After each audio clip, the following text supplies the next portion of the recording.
Actually, this pit is almost 2 feet in depth. Kaya ayan, pantay na. Pero mataas pa rin yung ground.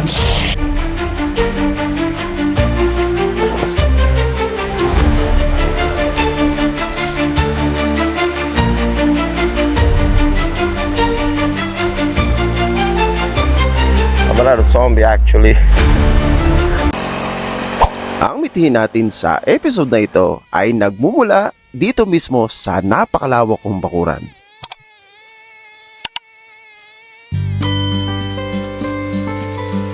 Ang pag-grass cutter na yan ay isa sa mga palagihan kong ginagawa o maintenance work sa napakalawak kong bakuran. At lalo na itong mga nagdaang panahon, itong tagulan ay napadalas ang aking pag-grass cutter sa bakuran na yan.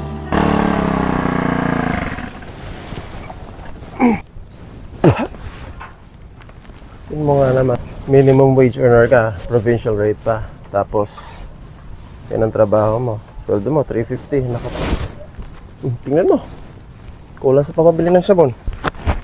Sa isang banda, totoo rin naman, makuya mo kung ipapahupa ko to, kung 350 ibibigay ko sa isang araw, magrereklamo panigurado yung aking upahan. Pambili nga lang ng sabon 10 piso na. Ano pa matitira? Ito na yung 70 pesos na sweldo ko dahil 2 hours pa lang ako nagtatrabaho. Bonado pa sa sabon. Oh my God! Ganito kasi ang labanan sa Pilipinas. Yung tipong lumalayas na yung mga Pilipino para lang makapagtrabaho o kumita ng medyo malaki-laki namang pera para sa pamilya.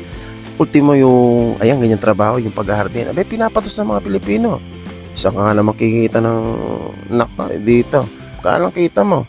8,000 piso. Nako! Kulang pa nga pambili ng sabon. Wala pang Fabcon. Sobra na talagang nakakalito sa Pilipinas. Ay, nako. Parang may pakwan ah. Pakwan kaya ito. Pakwan-pakwaran. Lemon? Melon? Smells like a real watermelon, actually. Bango. Dami.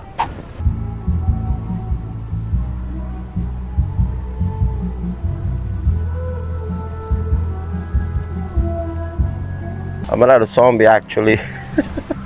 I'm just finished doing my work, my task, and it's drizzling right now, just in time. And you know, I'm on the shade of a tree, and look at me right now.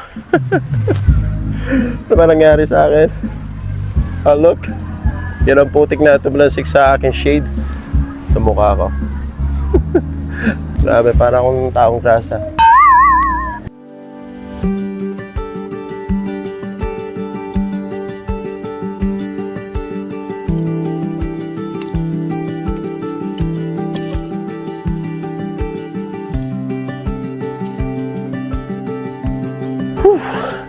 Napakahirap ng trabaho natin ngayon dahil nagdikitan lahat ng damo dun sa lupa na ating grass cut kahapon. At itong pag-ipon natin, pahirapan dahil nga umulan kahapon ng napakalakas. Hanggang ating gabi umulan, kaya ganito nangyari, nakapakat lahat ng damo ating grass cut sa lupa na yan. Kaya, imbis na napadali, napahirapan pa. Makulimlim na naman.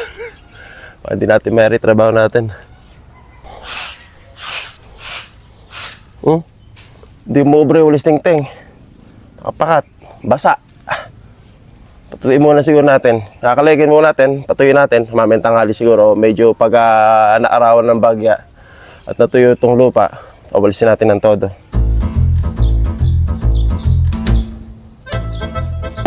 Nakapakat at nakadikit yung mga dahon. Kaya mas maganda muna siguro, ilagay natin sa hukay muna itong mga naipon ko. Alam mo, kanya-kanyang trip tayo sa ating pag-asikaso sa yard. Yung bang tipong walang sagabal sa kamay? Kung iba nagga-garden gloves, ako gusto ko ganyan. Bare hands, kamay kong kamay, dakot kong dakot. Saan tayo komportable nga?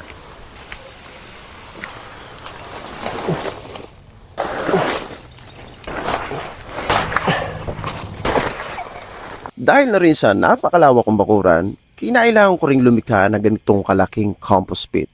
Para sa ganon, magkasya o maging sapat lahat-lahat ng mga biodegradable materials na nakuha ko halos araw-araw sa aking bakuran. Sa totoo lang, ako ay mayroon 3 malalaking compost pit na nasa likurang bahagi ng aking bakuran. At sa hukay ito, dito ko lahat nilalagay basically mga grass clippings, dahon, lahat-lahat ng galing sa aking bakuran. Dito, diretso.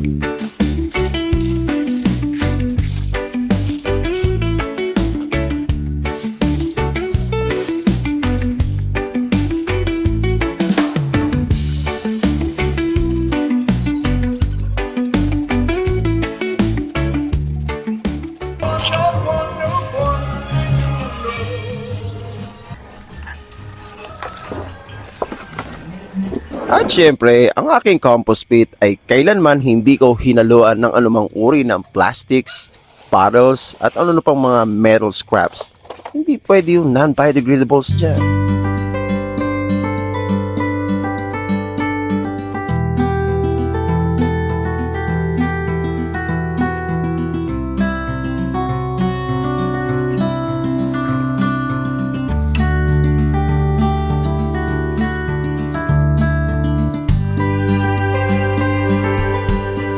At paano naman siguro gumanda-ganda yung itong ornamental garden natin. Pero hindi ako nagsisiyahan.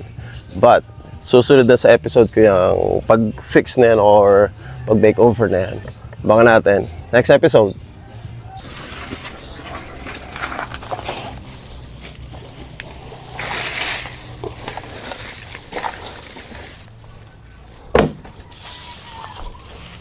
Yan. Taas-taas na rin. So mamaya pagka nagdire-diretso yung sinag ng araw at natuyo yung paligid nating grass cut, kukunin natin yung mga natira pa doon sa buong paligid. At ngayon dadagdagan pa natin itong ating tambak sa compost pit. Yung mga pwedeng nating ilagay na kalat dito sa ating yard. Panigurado itong dahon ng saging. Pwede nating linisin sa ngayon. Alam natin na ang basura sa ating bansa ang isa sa pinaka-problema ng ating bayan. At kung hindi tayo makiisa sa programa ng pamahalaan na pagbubuklod-buklod ng basura at iaasa mo lang sa kolektor ng basura ang nalikha mong basura araw-araw, talagang tayo ay magiging bansa ng basura. Ganito lang naman sana kadali ang ating buhay araw-araw eh. Kung ganyang may nawawalisan ka, meron kang mga basurang ganyan na nabubulok, ilagay mo lang sa isang hukay. At pagyari na lambuan, meron ka ng compost. May pataba ka na sa halaman mo, maganda pa ang magiging bunga, lalong-lalo na kung halamang gulay ang tanim mo.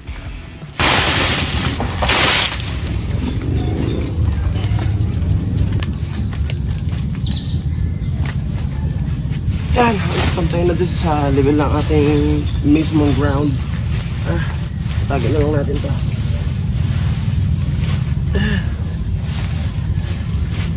Kunti na lang oh. Almost level na.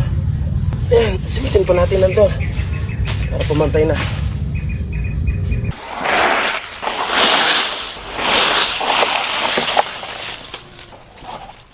So kasama na rin syempre yung mga maliliit na sanga ng ating mga napupulot sa bakuran. Kung tawagin ay tugsa yan. So nabubulok to kaya sinasama na rin natin. Actually, this pit is almost 2 feet in depth. Kaya ayan, pantay na. Pero mataas pa rin yung ground. Kulang pa. Marami pa tayo masisimot. Huh?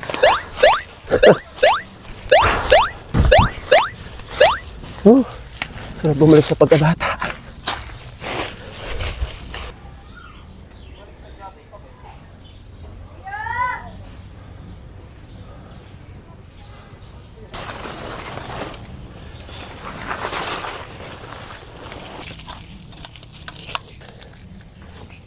So after 6 months, yun ang product natin o byproduct ng ating compost pit. Actually, this now compost, okay? O organikong pataba. So ganito lang kasimple ang ginawa natin. Lahat ng nabubulok sa ating bakuran ay nilagay nga natin dito. At ang number 1 na nilagay ko dito yung mga grass clippings sa ating Bermuda grass o yung grass carpet sa ating ground. May mga hibla-hibla pang hindi nabulok. Meron pang ilan-ilan. Yes, you heard it right. 6 months ago, diyan ko nilagay ang santa makmak ng mga dahon, damo at kung ano-ano pa galing sa aking yard. Especially nung amihan season, na kung saan dito ko itinambak ang napakaraming dahon na nahulog sa mga mahogany tree, bilina at kung ano pang mga puno narito sa aking bakuran. Sa maniwalat kat hindi, 20 truck ng basura na yan, yung ang ginagamit na yan, ang aking nailagay dyan. At ito nga ay na-feature na rin sa ating mga previous episodes dito sa ating One Yard YouTube channel.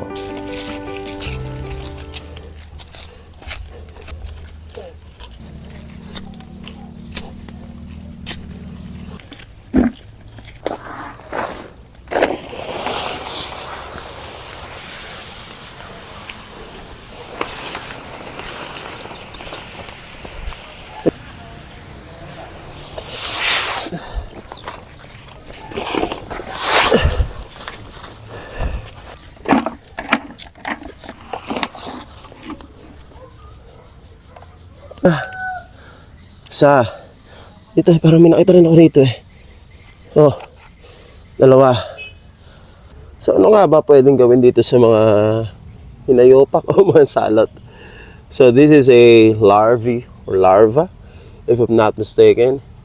Sinisira nito karaniwan yung niyog. So marami kong niyog, maraming sira eh. Siguro ito ang suspect na. So comment naman kayo, ano pwede gawin dito? Kainin? Kuya Pim, ano na? Pakain sa manok o hayaang mabuhay? Please comment. Yari ka sa akin mamaya. Ang lasa.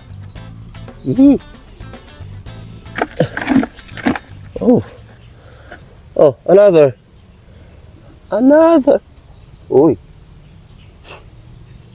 Buhay na. Malikot na. Pag ito lumipad na, hala na. Butas na niyog mo. So, hindi ko muna aanin lahat. Wala siguro mga about 20% na ang nablock na compost na to. At tetestingin muna natin. Ibig sabihin, gagawin nating punlaan ng mga tinatawag na seasonal crops. Kaya na sibuyas, garlic. Subukan din natin may upland vegetable. Dahil malapit na yung amihan season. Ay, naka. Kaya. Kaya natin sa manok. Hagis ka doon. Kaya.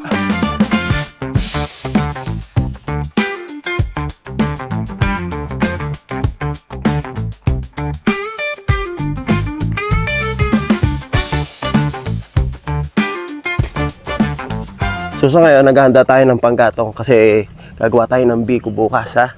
So sa nyo, next episode, masarap yung ating gagawing pagkain. Yummy episode, biko. Ha? Hindi tayo taga-Pasig ha? Talim din. Kahit made in China yan. Diba? Diba? So this is how our episodes end. See you next time on our yummy delicious paggawa ng biko. Pwede na to, no? Biyakin ito ng pala ko susunod. So don't forget to subscribe to my channel. Give me a like naman. Bye.